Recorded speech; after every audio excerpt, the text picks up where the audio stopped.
This podcast is brought to you by Craft Beer and Brewing Magazine for those that love to make and drink great beer. Learn more online or subscribe at beerandbrewing.com or find us on social media at Craft Beer Brew.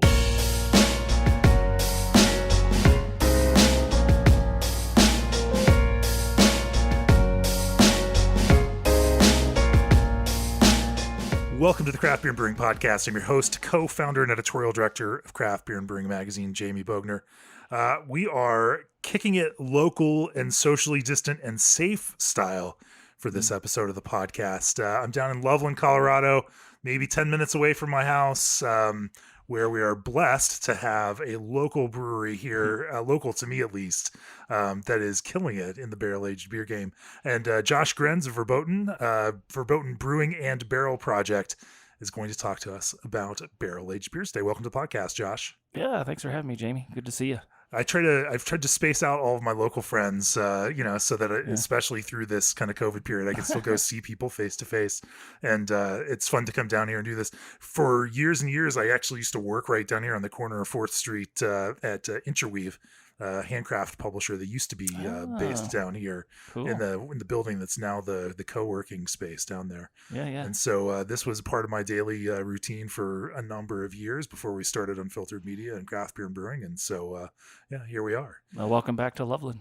I do love Loveland, and it's anyway. You've won quite a few medals for barrel aged beers over the years. I think it was a bronze in 2016 at Great American Beer Festival, 2018 and 2020 gold medals in barrel aged barley wine at FOBOB.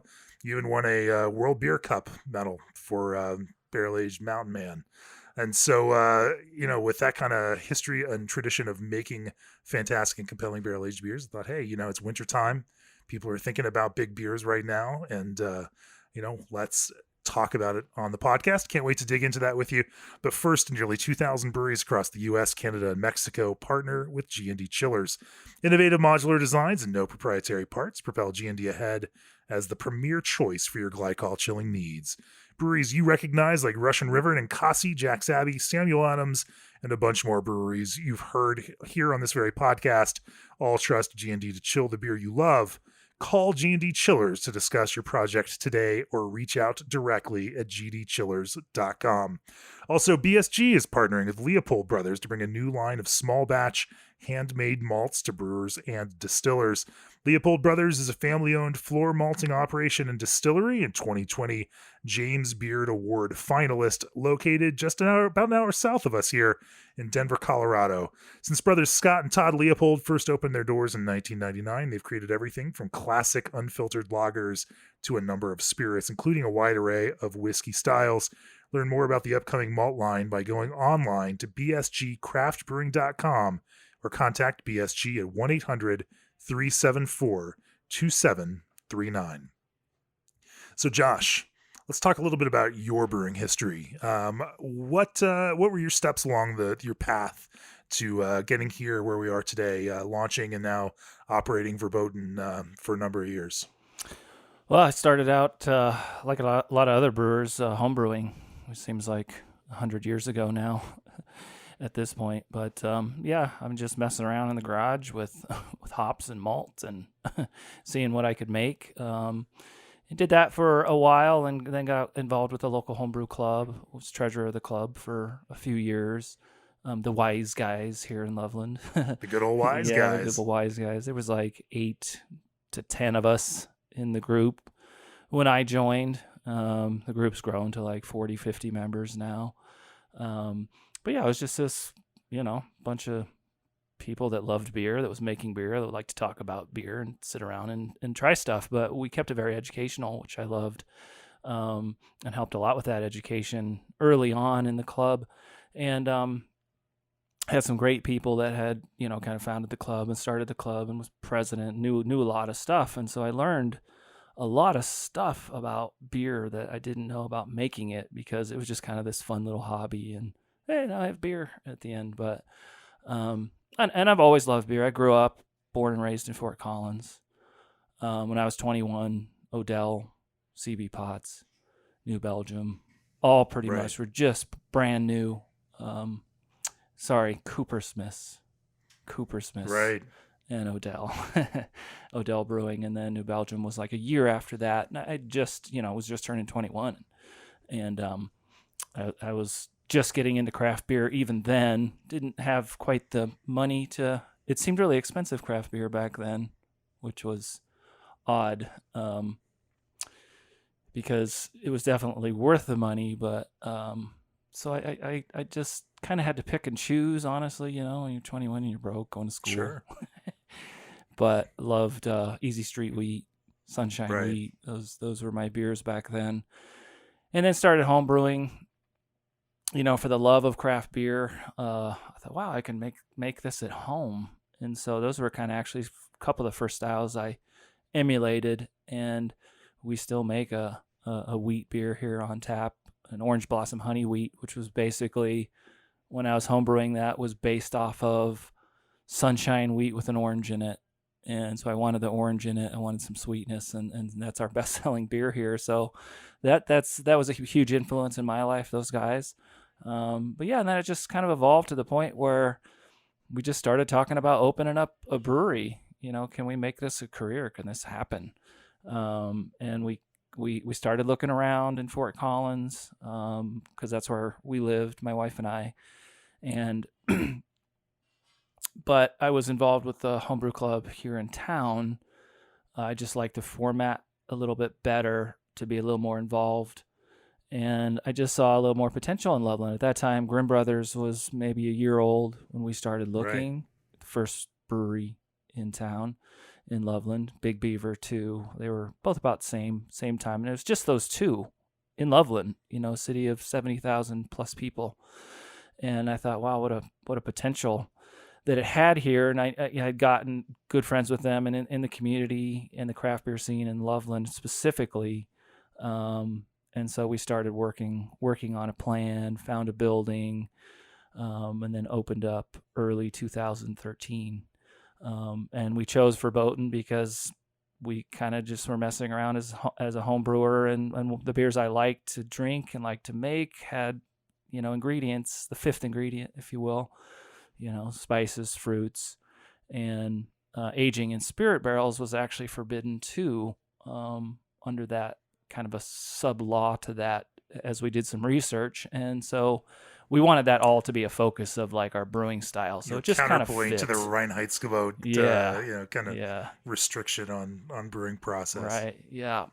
So we kind of wanted to take what, the great breweries that were already open before us, like I mentioned, New Belgium and Odell, and we really wanted to take that palette and expand it further. We weren't looking to convert, macro drinkers to craft beer. We were looking to take craft brewers or craft drinkers, people that like craft beer already, and take that palette further, right, and add some, additional ingredients and kind of just focus in on that. And so that was kind of our premise. We found a building across the street from a distillery, which was perfect because we could get barrels. And so we started in this little warehouse down there, and now we're in this new location downtown. Been here going on 4 years.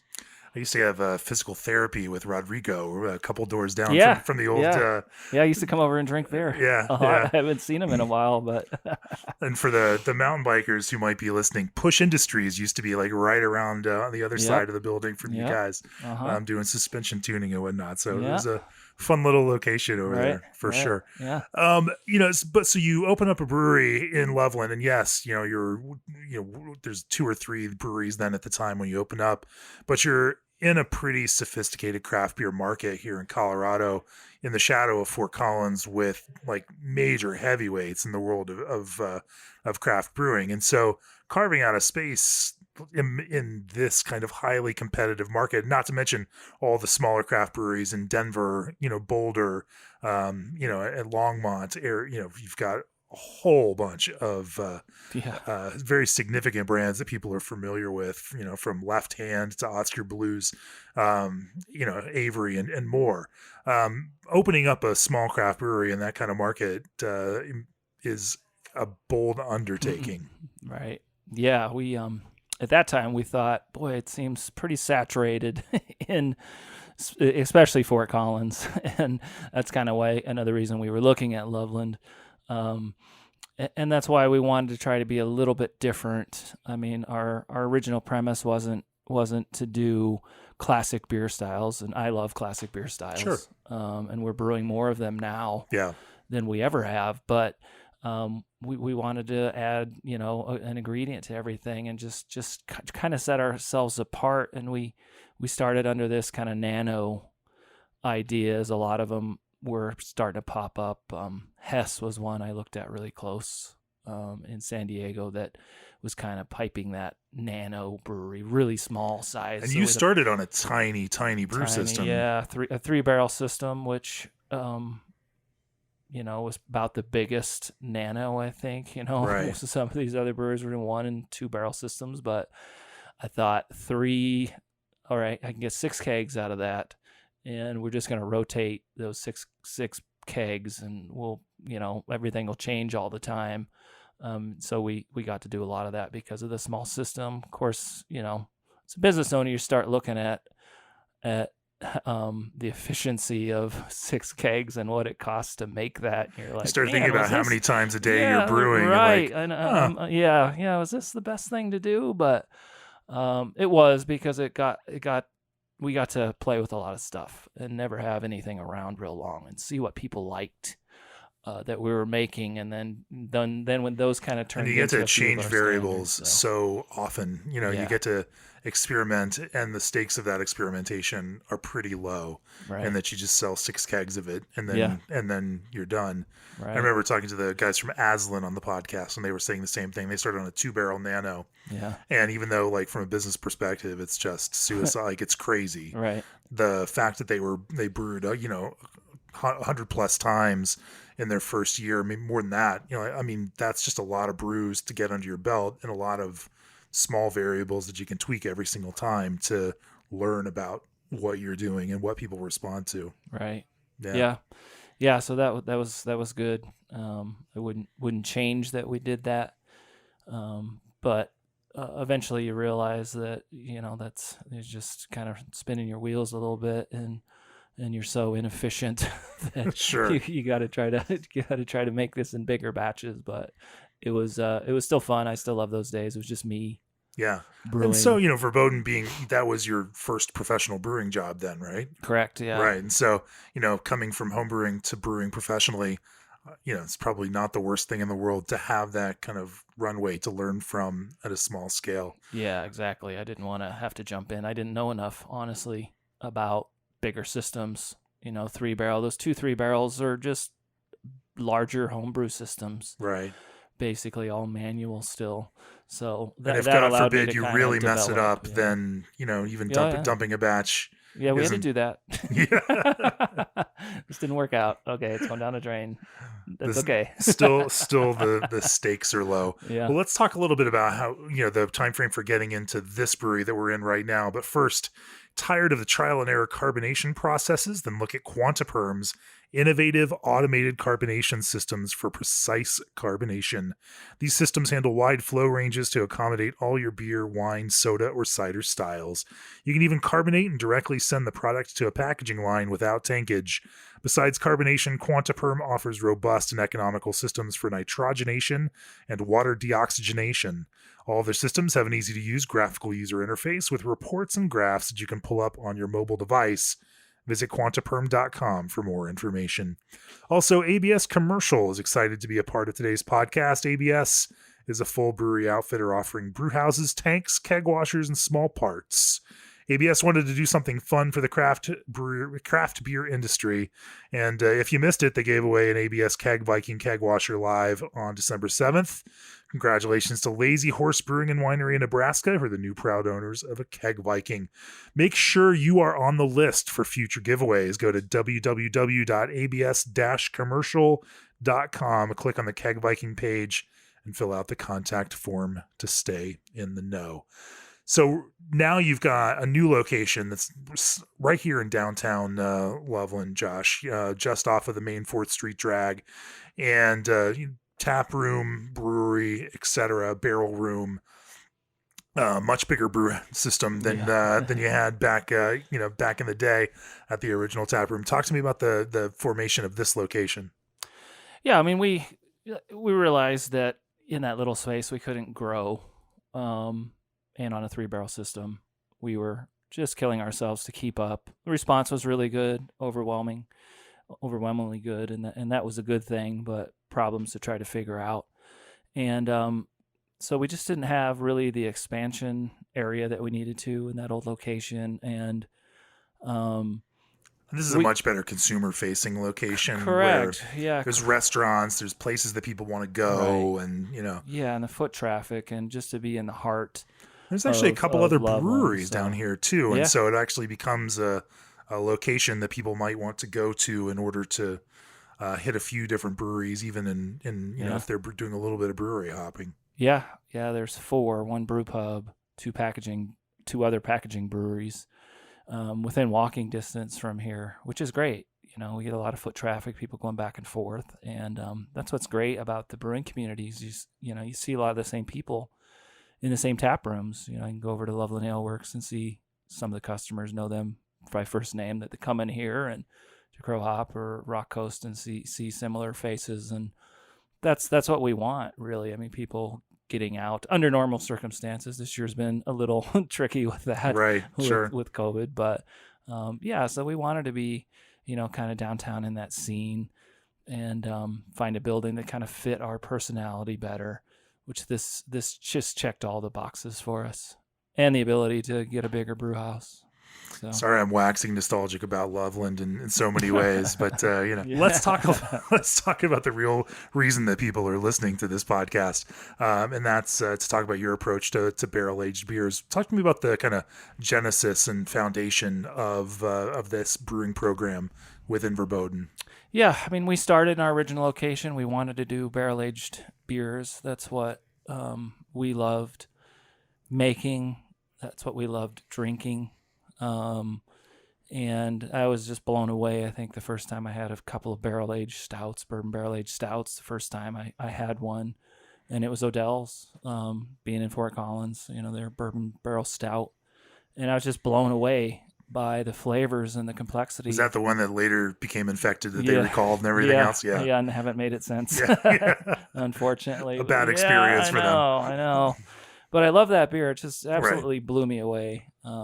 Complexity and how much I couldn't get enough of it. And at that ABV, I needed to not have as much as I had of it at the time, but I just loved it. So it just was going to be a part of what we did. It was just going to be. So we started out with a real small program. The distillery across the street was Dancing Pines, and they've since closed that and sold to Family Jones, who has that building, a distillery out of Denver. Anyways, so we could get barrels and kind of experiment. I mean, as a home brewer, I never had a 52-gallon bourbon barrel. I had some 5s and some 10s, which I was getting from Dancing Pines too, because they had started off on these really small barrels as well. And so it kind of allowed us to just kind of experiment more with it. And I was kind of doing, I didn't do a stout until we moved into this building, which was 4 years ago. I never did an imperial stout. I was still working on the recipe and just dialing in the barrels. So we kind of took our time in doing specifically an imperial stout. And that first year, that was the GABF bronze. The first year we did it. So that kind of worked out for us, but we were doing a lot of other just weird stuff. We were doing strong ales, not weird stuff, but just not stouts. And so it kind of allowed us to grow our barrel program. I mean, literally went from like six. Why not barrels. Do stouts? I mean, now obviously within the world of stouts, you're going to directly be compared when you do that to other barrel aged stouts, and Goose Island becoming that for Bourbon County being that, kind of primary point of comparison, but then of course Avery being here in Colorado and Uncle Jacob's and those, well-known barrel-aged stouts that general consumers are really comfortable and familiar with. And so was that just an attempt to carve out some additional space and time for you to get it together before you had to go head to head? Yeah, exactly. I wanted our first Imperial Stout that we packaged to be like a really good one. I wanted It's a lot of I pressure. wanted to go head to head with those guys. Yeah, there's a lot of pressure in Colorado, especially, and in that barrel aged world. And I loved them so much that I wanted to make sure that I nailed it.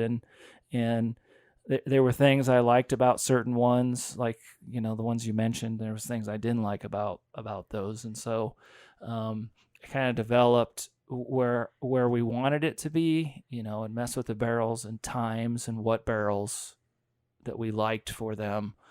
And so, yeah, I just didn't want to rush into it and put something out that I wasn't super proud of if we were going to focus in on barrel-aged beers, and we didn't add it to our name, and the Barrel Project wasn't part of our name until we moved into this downtown location. So I thought that timing was probably the best timing to actually try to do one.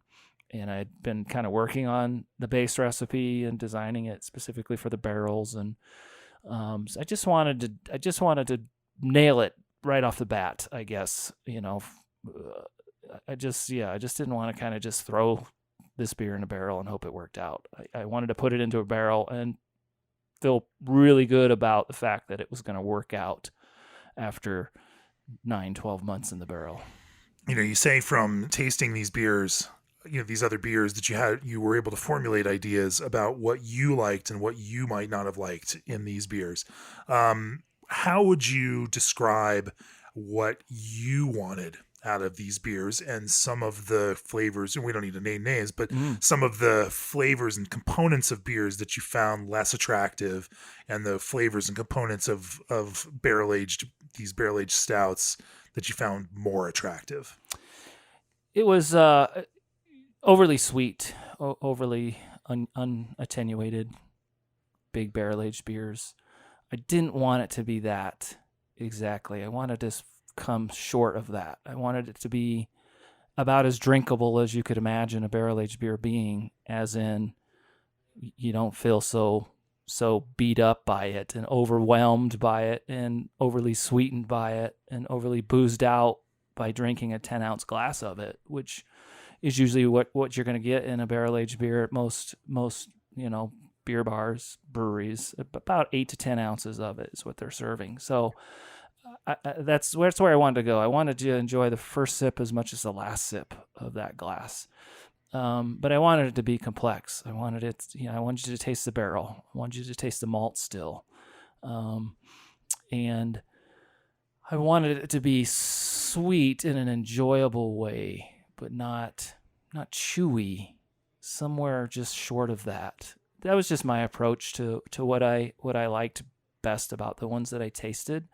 And like I said, I just wanted it to be drinkable all the way through it, and not at the end of it. You want another one. Maybe you shouldn't have another one because it's still high alcohol, but you want another one. Sure, you enjoyed it that much, and you felt like you could have another one.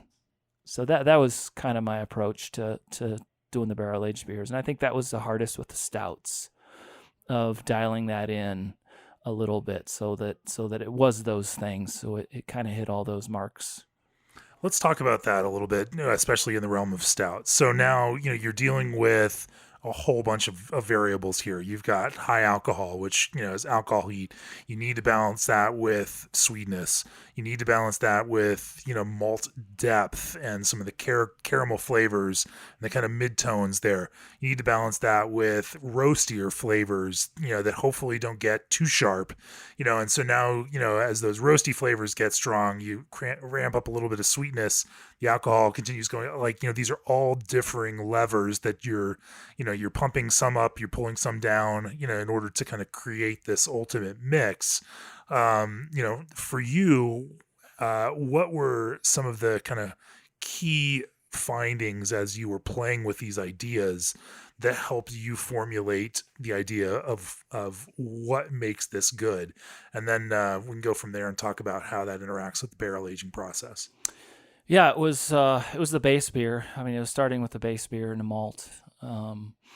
there's some malts I really like for those styles. Specifically Golden Promise is just a base for an imperial stout, and then a very complex grain bill. I think the Little Nonsense was the beer I'm talking about, the first one we did, and there was about 10 different malts in it. Super complex. I mean, and I just learned with some beer styles, keep it simple, stupid. That's a good rule. Sure. Let those things shine. Don't do too much. With the stouts, I found that a little bit of a bunch of specialty grains just made all the difference in the world to make that complex. I would say Corey King has always described that to me as it's a homebrewer's malt bill.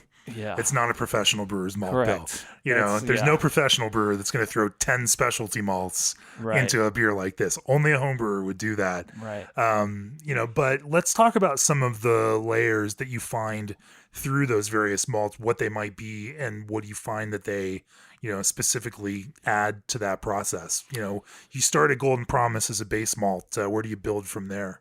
Yeah, just that Golden Promise, very robust, a little malt character, honey-ish sort of character. And then we're building towards a lot of chocolate, not being overly roasty, but having just the right amount of roast. And roast can go bad if it's too much.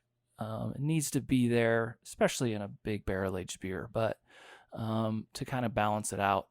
So kind of driving, a lot of chocolate malts, and, after tasting a ton of chocolate malts, landed a lot on the Belgian chocolate malts from Belgium that are malted there. And it's just kind of building it off of that into some caramel flavors. So some crystal malts, dark stuff, aromatics malts, special B, and just building a big backbone of flavors like that. A touch of raisin from some of those, like Special B, all those little touches. Caramel, raisin, chocolate was probably the biggest flavor I wanted to come out in that, balanced with a little bit of roastiness, that kind of honey, robust base malt to it, and just building that complexity. And these are generally in small single-digit percentages, low single-digit percentages. Correct. Yeah, except for the chocolate. That was the chocolate. We were up in double digits on the chocolate. And then also adding, some more creaminess and smoothness, oats, flaked rye, stuff like that would build a little more creamy mouthfeel to it. What kind of percentage are those bodybuilders in your stout grist? Those are, they're in the teens as well. They're in the teens. Especially the oats, so just kind of smoothing it out, and what we noticed about the stouts, the base beer, it was never very good without the barrel. Even in a keg for a while, it just needed a lot of time, and we always kind of overly hopped, so it was on the bitter side for a long time. And that just takes in the barrel, and then once it hits that spot, it hits the spot. So that was something else that we noticed about the beer, and maybe because it was such a complex grain bill and a complex process, and such a long process in just brewing the beer and long boils and stuff like that. How long do you boil for? We boil for 6 hours. We did it on Little Nonsense. It was 3 hours. Now we've released a brand new stout this year, just to push our palates even further, and release Not a Speck of Light this year, and that's 6 hour boil on that one, roughly 6 hours on that guy. So just to bring out some more, melanoidin flavors, those sweet malts and stuff, and go a little bit bigger than Little Nonsense was. But yeah, it just never is very good by itself without the barrel, and the barrel really is another ingredient. So we were kind of, it was overly chocolatey and kind of overly bitter for a long time, even in the barrels, as we would taste it 3 months in and 6 months in. Right around 9 months it would come into its prime. Between 9 and 12 months was where we liked it, but it'd always take that long, and that's even more true of the barley wine. All that takes even longer to kind of get that sweet spot where you're just not like, oh, it's astringent and bitter and not complex. And then all of a sudden, not all of a sudden, but the difference between even 3 months sometimes can make a big difference. Now, in a lot of ways, you are building this base recipe for controlled oxidation. In any kind of barrel environment, oxygen ingress is a part of the aging process and a part of, what gives these barrel-aged beers their flavor. Are there some things that you tried earlier on that maybe that you ended up pulling out because you don't like the way that those malt additions actually end up reflecting in the finished beer? There were a few, and it had a lot to do with, I think, alcohol percentage and time. We learned that a lot of the time depends upon the alcohol percentage in the beer. Some of the lower alcohol stuff that we were trying to do, just our base oatmeal stout recipe, about 6%. It was completely different. The time in there and the flavor of it just was much harder to get right. I feel.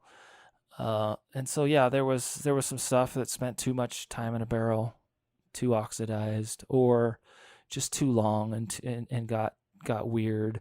Of course, there was infections too that we have to dump as well, and so there was a lot of even just learning that what would work in the barrel, and so we've kind of gotten away from anything very low alcohol. Pretty much everything we're doing now is double-digit alcohol stuff in it, and that's just because it just seems to, like I said, it's just a little bit easier to not control, but it's just easier to design and develop. I could see about 3 or 4 different factors impacting that. Number one, looking at it from a straight sales perspective, for the time involved, consumers are willing to pay more for a higher ABV beer, whether that's a correct assumption or not. I mean, that's the way consumers do think about these kinds of things. And so, that can generate more revenue from you from a standpoint. But then, the other big piece of it is that alcohol is a, chief driver of extraction. And so, when you're talking about something, a substance that will facilitate, extracting barrel character for a beer, it naturally makes sense that 10 more points in ABV are going to make a significant have a significant impact on the ability of that liquid to extract any kind of character from the vessel that it's in. And so you can also understand, like, conceptually speaking,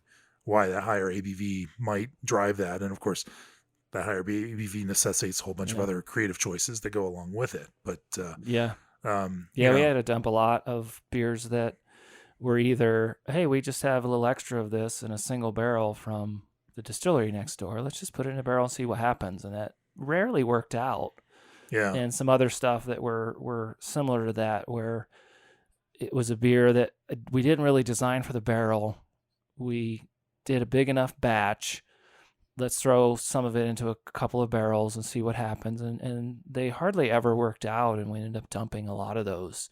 So many of those that never really hit the market, that were just a waste of the barrel and a waste of the beer, and just never came out very good. So we just had to take the approach of, we're just designing these beers just to go into barrels, and nobody's ever going to taste the base on them.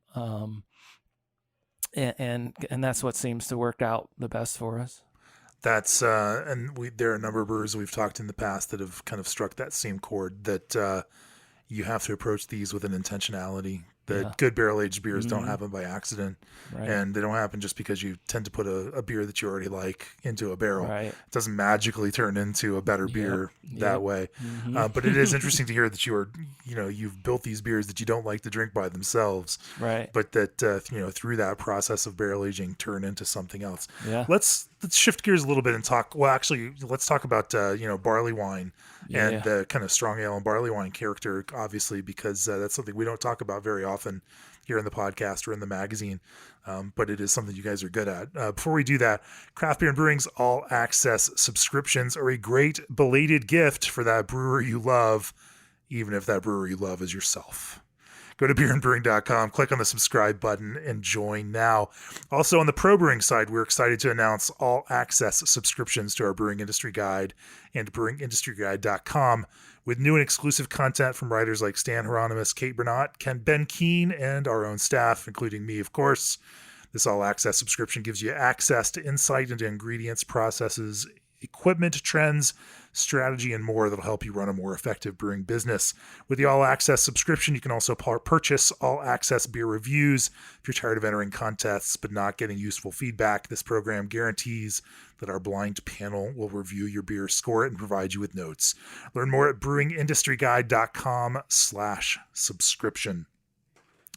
So barrel aged strong ales. Now, of course, I should also, admit that I'm most of the way through this sample of Grow Old With You cognac barrel aged Grow Old With You that won a gold at Faux Bob.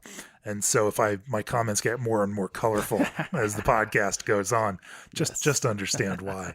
Let's talk about the genesis of the barley wine and and how you're building that kind of base for barrel aging. Yeah, I mean, we also waited on the barley wine. We didn't do the barley wine until after we had done our first stout. And for the same reason, I love barley wines. They're a super complex beer that takes a lot of time. And so we were doing Mountain Man was a strong ale, which is, somewhere underneath the barley wine for sure. Not quite as big and as aged as a barley wine. So we had always had it kind of on the docket, talking about making one and drinking a lot of them to see what we liked, which was the fun part, really, and see what we liked. Again, like taking the same approach. For most brewers, when we talk about these things, I count on most brewers drinking a Pilsner or something light while we talk. And you are not doing that right now. No, I'm you are stout. Drinking and so clearly the love of this style is something, these bigger beers is something that resonates with you. Yeah. I mean, the barley wine right now is just hitting the spot, and my wife keeps telling me I need to save some for the customers. But because I just do love them so much. I mean, if it was a little bit later in the day, I'd probably be drinking. I'm going to drink a barley wine after this, but yeah, I do love the styles. There's not too many beer styles I don't like, to be honest with you, though. I mean, there's some I prefer, and the ones I really prefer are the bigger styles, and like I said, the barrel aged stuff. Sure, it seems so special. And I know plenty of brewers that make those beers, but more often than not, even the brewers that make those beers, they don't. That's not the beer of theirs that they will drink most often, or that they would even choose as a go-to beer. And so I appreciate that. That's something that you might want to drink while we're talking about them. Yeah. I'm the weird one, I guess. I mean, I love Pilsners, but if I'm going to sit and chat and talk about these styles, I especially want to have one in my hand. Sure. So let's talk then about this barley wine and building. Yeah. What is the kind of, base and grist of that beer look like? Less complex than the stouts for sure that we're doing in barrels. But, we wanted to, focus in on English style barley wines. That's what we liked better. And so we're using English malt in it. It's Maris Otter, but not 100% of the base is Maris Otter. It's mixed about 50-50 with American Pale and Maris Otter. Just to balance out, Maris Otter to me can sometimes be a little overwhelming, a little too powerful. And so I like a 50-50 mix of that. And so that's basically the base, and then dark crystal, special B in there. And then we use Belgian candy sugar as well, in a dark Belgian candy syrup in the beer to bring out that raisin, which makes it really, really weird for a long time. It's very hoppy. It's very bitter. You would think it was an American barley wine if you drank the base beer. And it takes that long. It takes a year to not be an American barley wine anymore. So we're Interesting. going What for, kind of hops are you using in the recipe? we just Columbus. I mean, high alpha acid Yeah. right now. I mean, whatever high alpha acid hop we have. And what's your target IBU for it? It's 60 in the high 60s, about 68. It's almost 70 off the top of my head. Yeah, it's almost 70 IBUs, and it's just very bitter for a long time. Where do you add those along the way? Or just in the boil, 60 minutes. Yeah, into the boil. I said this is. I figure if that's the case, then you're not caring about the nuance of when you add them very much. Yeah, no, we just want it to be bitter, because it's gonna smooth out eventually. I think as it condenses, especially in Colorado, such a dry climate here that we're losing so much water from them in the barrels, especially during winter.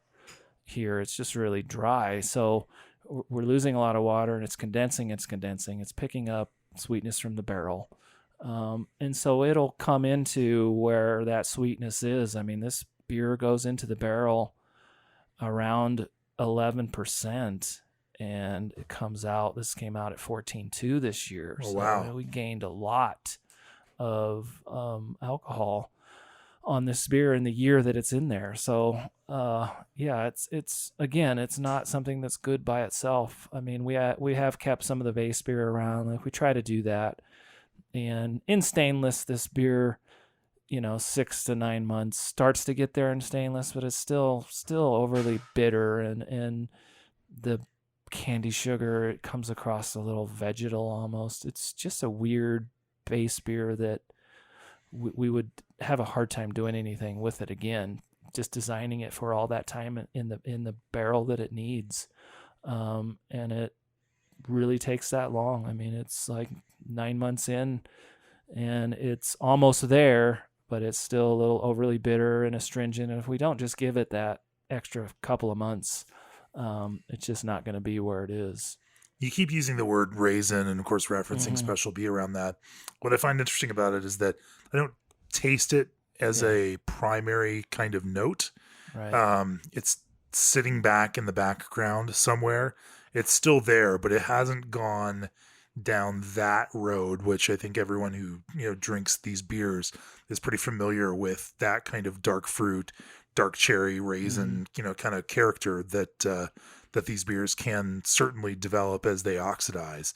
Do you think that's really just a function of that higher hopping rate and the kind of bitterness that helps offset some of that character? Yeah, and being delicate with that, with those malts to make it raisiny, and not going too long on the time. And getting it to dry out too. Again, I mean, as you drink that, I wanted it to be very classic and not overly sweet again on it. So I was going for a very classic approach on a barley wine that would be attenuated out enough, but still have a strong malt backbone, and be high alcohol and have all those things again without just wrecking your palate. That's what we go for in these kind of beers, without something that just kind of overwhelms you, not wrecking your palate, but overwhelms you with one glass being, man, that was really delicious, but it was sweet. Or this was really good, but it's bitter.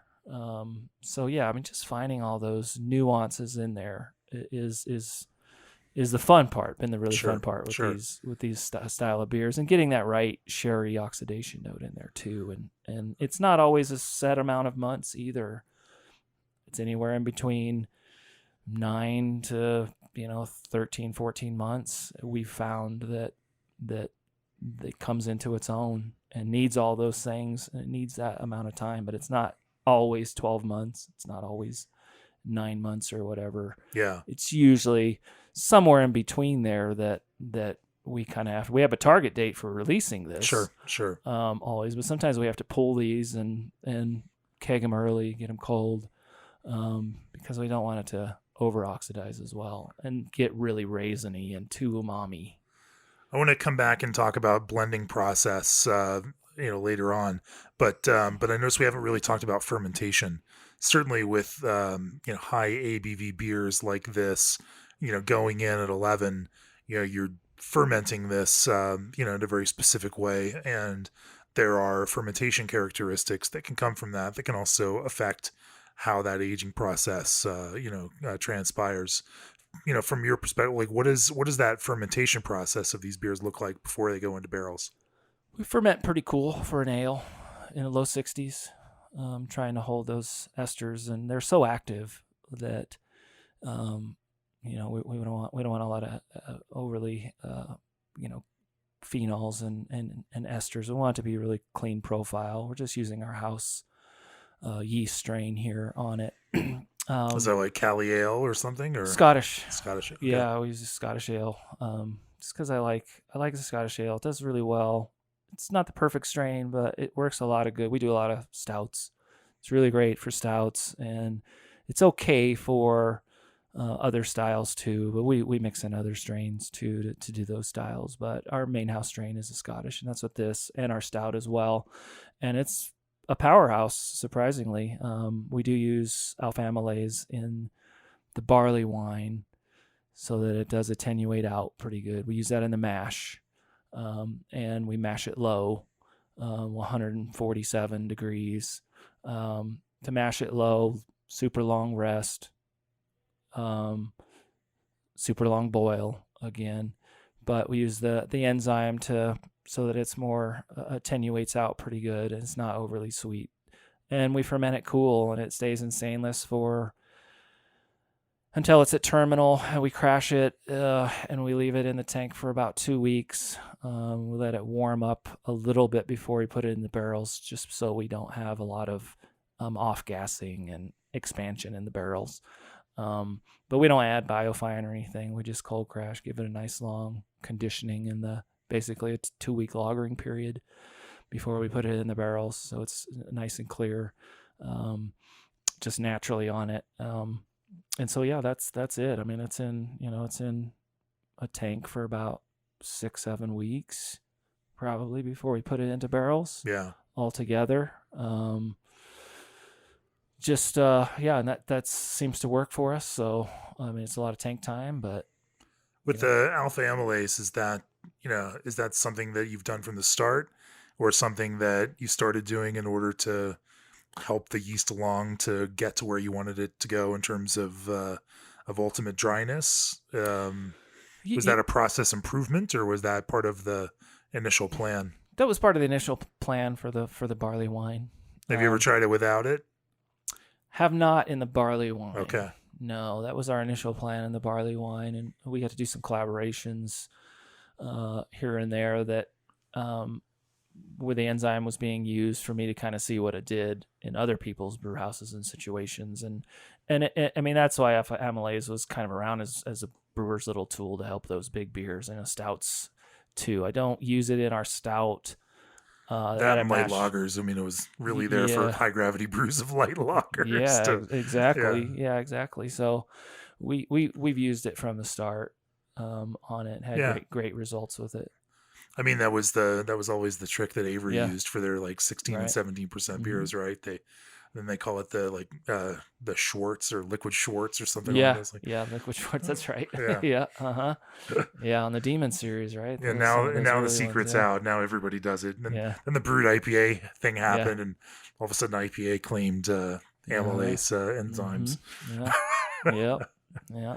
It works. Yeah. So we did it initially with that as part of the design, so it would attenuate out and not be overly cloying. How big of a portion or a part of the barrel aging process for you is the blending process? It sounds to me, I mean, you're still a small kind of program, right? And it's not like you're stacking back hundreds or thousands of barrels and then, choosing the top 50 to make a blend from. The scale you're working at is a whole lot smaller than that. How much does blending, play a part in the beers that you release?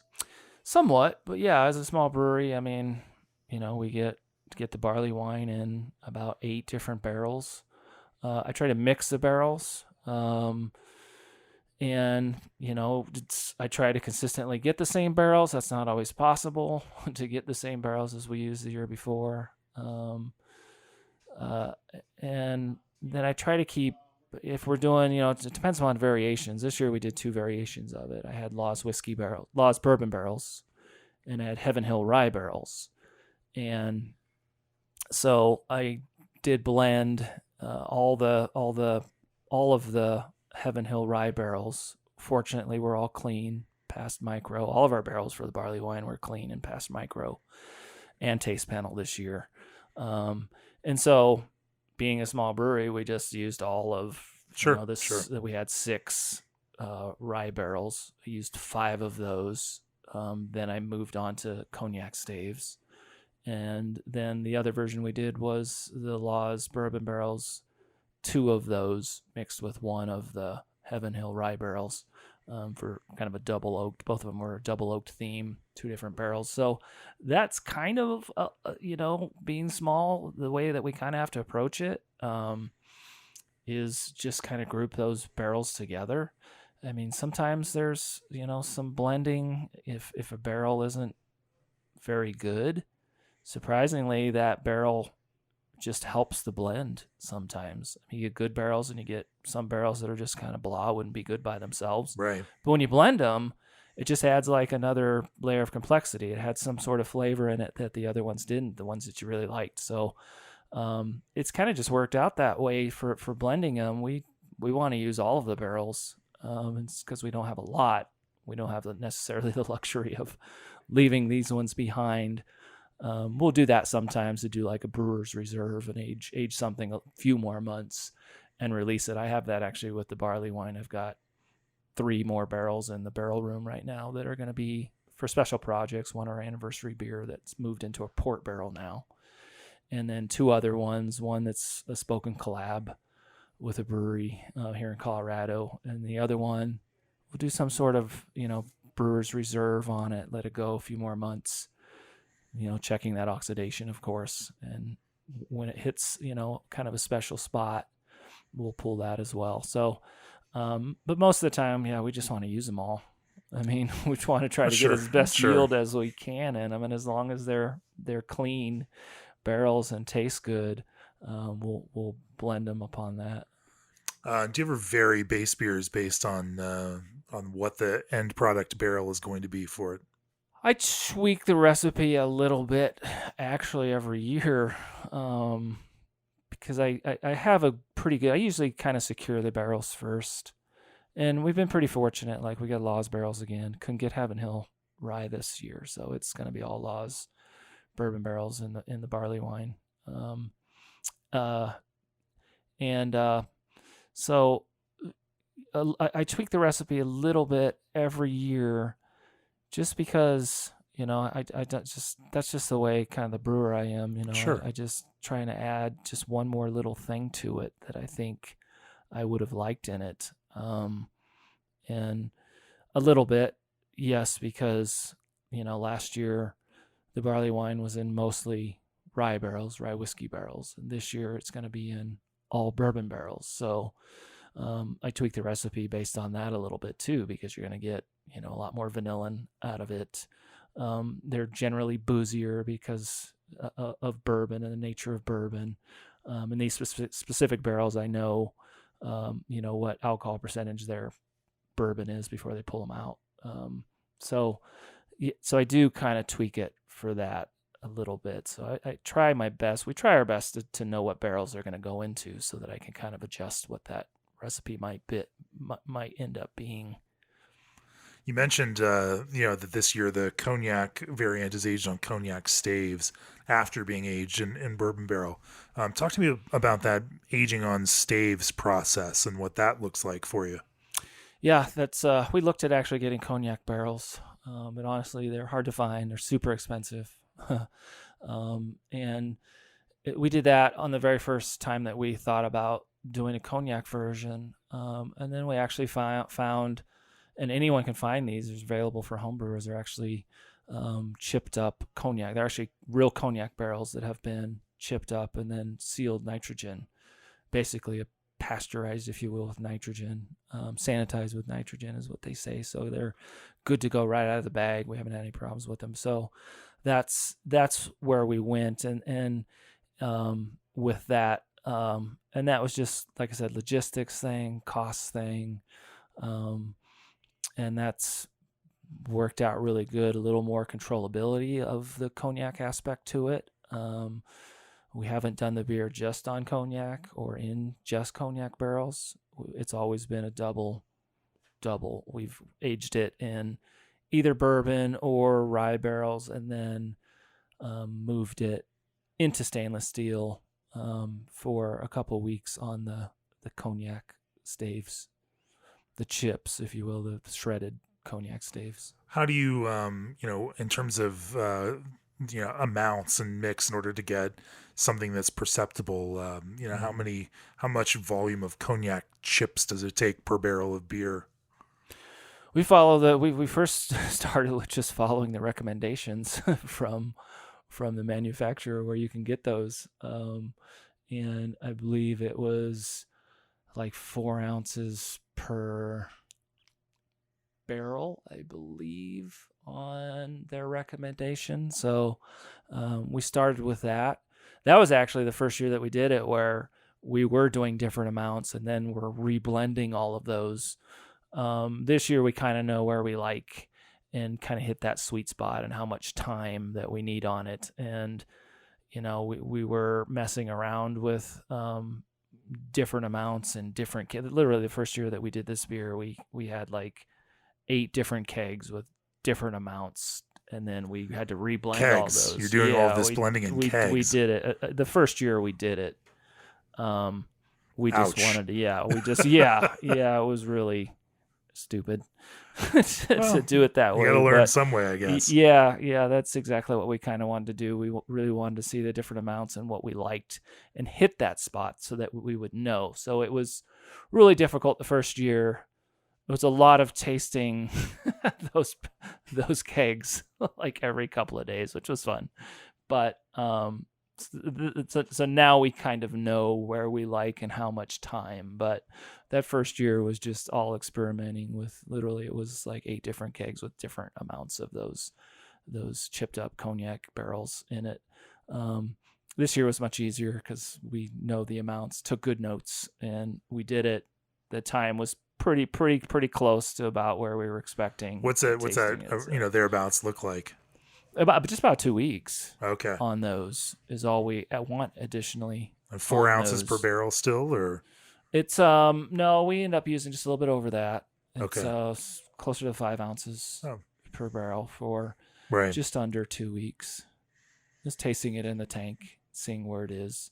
Are you doing that under pressure, or is there a certain, I know that there are certain folks that are trying to do like sped up, wood extraction kind of process, by loading barrel staves and then putting everything under a pretty intense, head pressure, to speed up that kind of extraction process. If you were doing it in kegs, there's a limit to how much head pressure you could even have on that. Right. Is it just a general normal tank fermentation pressure, or? Yeah, just normal tank pressure. 15 psi on our bright tank. Not even in our bright tank. We actually have an extra tank because that's too long in a bright tank to sit there. So we have some 7-barrel fermenters back there that we were using for the 2 different blends of the rye bourbon version and then the cognac version. So just under normal head pressure, we circulated it though, so that we would get good extraction on it. So we did circulate the tank to do just that. With tank, through itself. Just through then pump, just pump it, purging everything. I'm not a huge fan. But those chips are in the tank itself, not an external vessel that you're pumping through. Correct. Yeah, in the tank itself. Yeah. So we'll put them in large muslin bags into the tank and then circulate the tank. After a few days, we'll circulate the tank, taste it again, but only keeping it under 15, psi head pressure. It's just why circulate instead of just rousing the tank or something along those lines? Just get a better mix that way. Yeah. We used to rouse, but anytime you rouse with like CO2, you're kind of you can't beat it up if you're not careful. You can hurt head retention. These beers don't have great head retention anyways. I mean, Right. high alcohol and barrel age, they don't anyways. But so that's just not a practice we do a lot of if we feel we need to do it a lot. I mean, to burp it something, once, if we want to mix it, we'll do that. But on these beers, we tend to circulate them just to get a better mix, a better extraction on it, without kind of beating up the beer and affecting head retention any worse. Through this process, of brewing barrel-aged barley wines, what would you say the single most important thing that you've learned about making it, hitting the kind of golden mean that you're looking for? In terms of other brewers trying to accomplish this in their own brewing, what would you say the single most important factor is for them to pay attention to? Patience, really. Patience in recipe development, patience in fermentation, patience in conditioning, patience in the barrel. Patience all the way across the board, really, is the number one thing. I mean, every single step is long with these beers for beer. I mean, you can turn beers around in 2 weeks, grain of glass, if you're talking a blonde ale or something, but you're talking a beer that you're looking at a year from now, I'm going to drink you.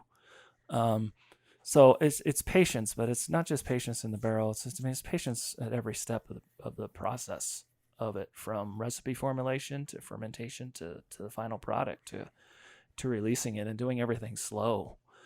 Don't rush the aging process. Don't rush the conditioning. Don't rush any part of it. And that can be hard because you have a target date when you want to release it, right? And we always have a target date too. There's a season for the release of these things, and it's Right. It's not an endless season. Can't release one of these in the middle of the summer. I mean, you could, but generally speaking, it's Right. not a great time to release this kind of thing. No. So yeah, that's exactly right. So it takes a lot of planning ahead. You got to plan ahead and just have patience with it. And it seems to me there's a fair amount of learning that goes, especially given these beers are so impacted by their immediate environment, that what works for an aging process with the barrels that you're using in this kind of dry environment may not produce the same beer for somebody in a much more humid environment. mm-hmm. That aging process may be faster or slower. The temperature of your barrel aging room. Well, I mean, there's so many things, right, like you said, is going to affect it. So, you're just going to have to decide where you want it to be and wait until it's there. But that's, exactly like you said, that's going to be a lot of factors, and each brewery is going to be different. Let's zoom out a bit. Obviously these are, these barrel-aged barley wines and stouts are beers that are putting Verboten on a broader, kind of national map. How important are these beers in the next couple of years for Verboten as a brewery? Yeah, I mean, they're always going to be a part of what we do, always a part of what we love. Yeah, I mean, and that's probably our highest demand, styles that we have that people ask for. I mean, the ones that we get high demand for, and the people are trading of ours. But where the market goes is they're always going to be a niche drinker for these styles, right? Because they're high alcohol and because of the nature of the beer, and whether that's going to go up or down. I would just say that we've kind of simplified our program and focusing in. We were doing so many. I mean, 2019, we released a barrel-aged beer every month in a package, in a bottle. Wow. Which was really overly aggressive. And we did it. We made it. Made a few mistakes along the way, as in didn't get to release it on time, had to wait, and we had to move some stuff around and shuffle. Anyways, now we're just focusing in on, about three base beers, and then we can do some variations off of that. The variants off the stout, and the variants even off the barley wine with different oak and different or different wood products and stuff like that, different barrels. But we're just focusing in on those three. So we're just kind of simplifying it a bit. And that might be where, the demand for these beers are going to be, where just maybe certain times a year people want to drink them. And we were releasing barrel-aged beers in July and August. Now looking back, didn't make a lot of sense, really. Sure. But there is, a nice, beautiful, now, bourbon barrel-aged beers are not necessarily classic in any sense. They're definitely a modern invention, but there's still something that feels beautiful and timeless about these beers, especially the way that you present them in a mostly non-adjuncted or in a very limited and conservatively adjunct kind of way, which seems, directly, as direct counterpoint to some of the more indulgent adjuncted approaches that some brewers are taking today. Naturally, as brewers and, as folks that tend to love that classic ideal of balance, there's something beautiful about it. Is, from a commercial standpoint, what does that mean for you?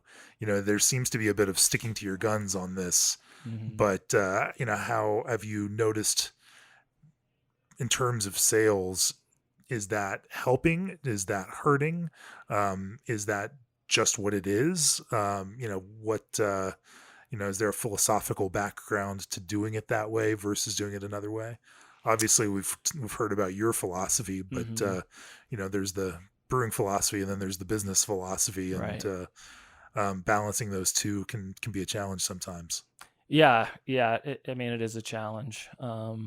We do that for sure. We adjunct a lot of stuff. That was the whole Verboten thing, was to add ingredients to beers and do that. But our approach has always been to that adjunct highlights the beer. That adjunct isn't it's obviously a flavor that's there, but we still wanted it to be a beer. Was our approach to it, but we've adjusted that a little bit. Sure. that was our approach when we first started, like that forbidden ingredient, that verboten ingredient with the spice of fruit, adjunct, chocolate, vanilla, whatever it was going to be, a note that was there, but wasn't overwhelming and punch you in the face. And we have had to change that a little bit. We're going a little heavier handed on that for sure, because that's just what the consumer wants. And I don't have anything against doing it that way. Like, I like the adjuncts. That's why we went that route with what we're doing. So we've changed our philosophy on that a little bit, going a little bit heavier, but I still want, we did a German chocolate version of Not a Speck of Light this year that was heavily adjuncted. But the vanilla, our approach was, just like you said, that the vanilla's there, but it's not just like a punch you in the face. Vanilla gets weird to me if there's too much in it. So, and I think that's true of a lot of adjuncts. So at some point, I want it to be there. The consumer is driving that. If you sit down and it says a peanut butter or whatever, it's got to taste. They better taste a lot of peanut butter. That's just the way it is. So we've adjusted that a little bit, going a little heavier handed on our adjuncts, because the consumer expects it to be there, and I'm fine with that. I don't have any problem with any brewer that is doing that, because that was our whole approach to brewing to begin with. But I would say that with the barley wine, we're a little more like, we haven't done anything other than just wood on it. Right. The barley wine is something I think we'll probably adjunct at some point, but I don't know, that style just has like it's so nostalgic for me that in my brain, I struggle with adding chocolate or vanilla or coconut to a barley wine. I just want the wood and the flavor of the beer. But I know for sure probably next year we're going to be doing something with the barley wine, because now we've done, it's like our 4th year of that barley wine, and we've done rum, and we've done cognac, and now I've got port, and we've done brandy, and kind of running out of barrels to try to do. So we'll probably do something like that. But I mean the stouts, the stouts go good, so good with vanilla and all that. But I still like to taste the barrel. I mean, I want the adjunct to be there, but I still want people to taste the barrel and the base beer too. But like I said, the consumer wants to taste that coconut or vanilla or peanut butter in it, so it better be pretty obvious it's in there. Well, of the beers that we've tasted, as of late, we've found even whether it's our blind review panel or whether it's our own judging process, that sweetness or intensity in and of itself is not necessarily a bad thing, but achieving that balance with that intensity is the important character. For beers like Toppling Goliath, I think are fantastic at that. The beers these days are pretty sweet, but that sweetness is balanced by a heftier roast component, and definitely that alcohol component and these other kind of mid-tone, caramel richness, elements that help the whole work as a whole. And I think that there's kind of a beautiful intersection of bitterness, caramel sweetness, a little bit of roast, and a little bit of that alcohol heat, in your beers, adjuncted or not, that kind of achieve that kind of idea of balance. And, Right. If there's any hope for the world, then there will be more consumers that come to appreciate that. Yeah. Again, in a broad picture, what does success look like for you in Verboten, for you, the business as a whole? What's the end goal for Verboten? What do you hope to achieve here? Just to keep making beer that people enjoy. I mean, we're doing something that we love. Right? Doesn't feel like work if it's something you really love. And that's the goal. Obviously it's a business that we own, and there's the business aspect of it and those business decisions that have to guide you along the way. But at the end of the day, we make beer, and we just want to keep making beer for people and hope that they enjoy it as much as we do. To be able to share that with other people in your community and be a part of the community. And, that's what we love about it. And we just want to keep that going. I mean, we're not looking to, distribute across the country at Verboten. We're kind of coming into our niche after 8 years. It seems like we finally hit our groove because the scene changes so often. Things change and your approach changes, and the consumer's palate changes, and so you just have to kind of roll with that. And I tell brewers this all the time that complain about certain beer styles and the way that they're done. The day that I opened up Verboten, it was the last day I was making beer for me and my buddies. And now I make it for people in the tap room, and I want to have a variety that people like. And if they don't like something, that's fine. That's fine. I mean, I don't expect everyone to like every beer we make, and we do some weird stuff here sometimes. And so, but I know that whoever comes in can find something that they like. And so that's what I want to keep going. We're just trying to do our best to keep our niche going and keep our groove going, and kind of stay true to ourselves at the same time while being very flexible. Sounds good. G&D Chillers is the premier choice for your glycol chilling needs. Try small batch Leopold Brothers malts from BSG. Quantaperm's innovative systems offer precise carbonation. Sign up now to stay in the know for future ABS commercial giveaways, and subscribe now to Craft Beer and Brewing and the Brewing Industry Guide to support this very podcast. Josh, if people want to learn more about Verboten Brewing and Barrel Project, where do they find you all in real life and on the interwebs? Real life, we're downtown Loveland, like you mentioned earlier. Our tap room is. You can find our beer across Colorado. Be our distributor and in Colorado as well. You can find out more information about us at www.verbotenbrewing.com, and of course you can follow us on Facebook and other social media like Instagram. Sure. Well, thanks for talking with me about brewing barrel aged beers. My pleasure. I appreciate it. Cheers, Josh. Thanks.